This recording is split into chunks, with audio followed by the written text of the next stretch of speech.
Ya, bismillahirrahmanirrahim. Merapat ke sini dulu. Ya.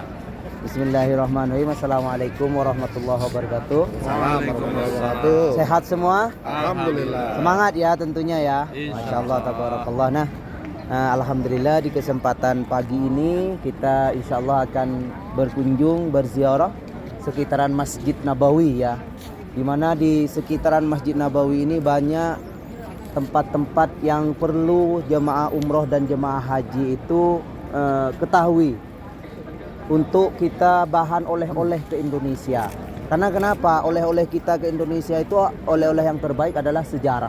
Ya, tak mungkin teman kita itu langsung menanyakan, "Hai Besti, halo Besti, mana beli emas berapa kilo?" Tak mungkin, benar. Tapi yang ditanyakan ikut bersama FBA itu dibawa kemana saja dan mutawifnya siapa?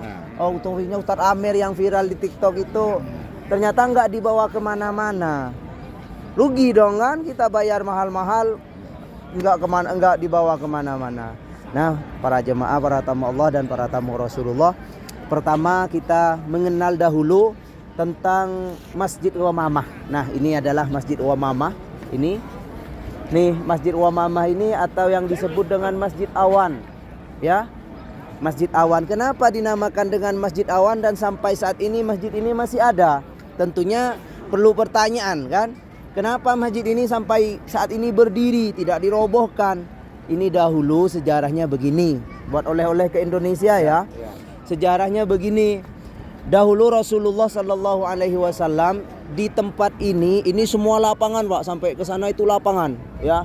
Dahulu di sini Rasulullah pernah melaksanakan sholat istisqa ya. Sholat apa istisqa itu? Sholat meminta hujan, bukan sholat istihoroh. Ya Pak ya, istihoroh itu meminta petunjuk dari Allah. Nah, ini sholat istisqa.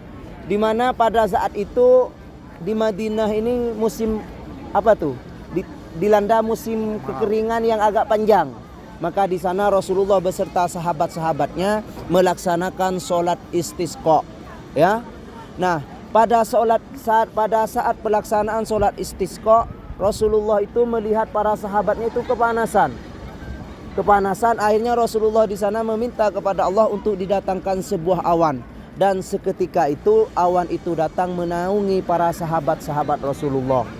Nah, maka sampai saat ini dinamakan dengan Masjid Awan karena Rasulullah meminta kepada Allah untuk didatangkan awan. Ya Pak ya, jadi dinamakan dengan Masjid Awan. Dan di masjid ini Rasulullah beserta sahabat-sahabatnya pernah melaksanakan sholat Idul Fitri dan Idul Adha.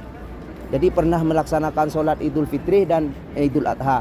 Nah, untuk di masjid ini para jemaah tidak ada keutamaan khusus ya, karena di kota Madinah ini yang masjid yang mempunyai keutamaan yaitu pertama yaitu Masjid Nabawi, di mana sholat di sana sama dengan 1000 kali sholat di tempat lain. Nah, besok insya Allah kita akan ke Masjid Quba. Di sana ada keutamaan juga, barang siapa yang datang dari rumahnya kemudian datang ke Masjid Quba dan sholat di sana, maka mendapatkan pahala seperti orang mengerjakan umroh.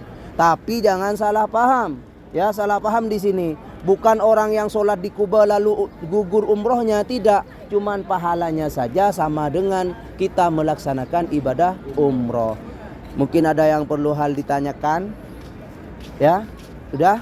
Ada Tat. Ini bangunan sudah pernah direnovasi belum? Oh ya, direnovasi akan tetapi dikembalikan ke bentuk aslinya, Pak. Jadi direnovasinya itu tidak ada perubahan. Nah, Siapa yang buat dulu? dituduh menurut sejarah itu dari Khalifah putra dari Sayyidina Umar namanya Abdullah. Pembangunan itu pas Berarti perhatan. waktu itu dulu kan masih tanah lapang kan, makanya dikasih awang-awangan, makanya dibangun masjid itu. Maksudnya. Nah, terjadinya peristiwa sholat istisqa dan itu di sini, dan Rasulullah meminta kepada Allah untuk didatangkan awan karena melihat para sahabatnya itu kepanasan. Nah, itu sejarah singkat dari Masjid Uwamamah. Belum ada Dan masjid. belum, wallahu a'lam. Masjidnya Nah, ini adalah Masjid Sayyidina Abu Bakar, Pak. Ya, ini adalah Masjid Sayyidina Abu Bakar, dan ini adalah tempat yang lurus dengan Babus Salam, pintu untuk ziarah ke makam Rasulullah. Nah, sejarahnya tentang Masjid Abu Bakar ini dahulu bukan rumah Sayyidina Abu Bakar, bukan. Akan tetapi ini adalah tempat bagaimana seorang khalifah mempunyai tamu. Seperti itu. Kalau ada tamu dari negara lain, ada tamu penting, kan tidak ditemui di Masjid Nabawi. Akhirnya membuatlah sebuah tempat, dan saat ini tempat tersebut dinamakan masjid, yaitu Masjid Sayyidina Abu Bakar. Nah, Masjid Sayyidina Utsman itu Bapak di sana. Belakang. Semua khalifah itu mempunyai tempat di sini, dan saat ini dinamakan masjid. Di sana Masjid Utsman, dan di sini di antara hotel sini nih Masjid Sayyidina Umar Al Faruq, ya. Jadi di sini nih nggak kelihatan dari sini, tapi kalau Masjid Utsman insya Allah besok pada saat City Tour Kota Madinah insya Allah saya tunjukkan. Masjid Ali Ya. ada. Masjid Ali juga ada. Selanjutnya insya Allah kita ke Masjid Ali, ya. Nah, ini adalah Masjid Sayyidina Abu Bakar. Nah, mari bapak-bapak kita lanjutkan ke Masjid Sayyidina Ali.